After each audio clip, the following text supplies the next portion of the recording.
અત્યારે આપણે રણમાં છે. જો આ બધી બાજુ જોઈ લો તમે, રણ છે અને રણની અંદર આ 3 છોકરાઓ જો બેગ લઈને જાય છે. ભાઈ અહીંયા ક્યાં સ્કૂલ હશે? બેગ લઈને ભણવા માટે જાય છે એ. તો ભાઈ સ્કૂલ આ રહી, જોઈ લ્યો. રણની વચ્ચોવચ્ચ આ એક બસ છે.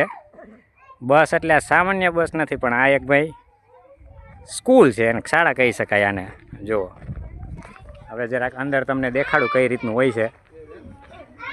જો આમાં છોકરાઓ અંદર ભણે છે. આ સર છે, જોઈ લ્યો. આ અંદર છોકરાઓ બધા ભણે છે. આમાં ભાઈ 1 થી 8 ધોરણ ભેગા.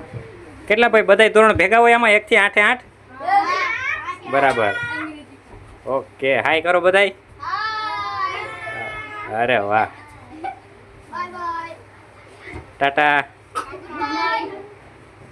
1 થી 8 ધોરણના છોકરાઓ ત્યાં ભેગા જ ભણતા હોય છે. અહીંયા ભાઈ ભણવા કયા છોકરાઓ આવતા હોય છે? તો કે અગરિયા, કે અહીંયા આજુબાજુમાં તમે અત્યારે દેખાતું નથી ક્યાંય, પણ અહીંયા આજુબાજુના વિસ્તારમાં બધે મીઠું પકવતા લોકો રહેતા હોય છે. અગરિયા જેને કહેવાય.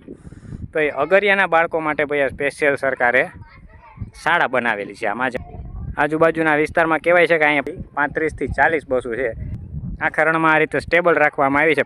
તો ભાઈ માહિતી સરસ લાગી હોય તો જરાક ફોલો કરી નાખજો ભાઈ.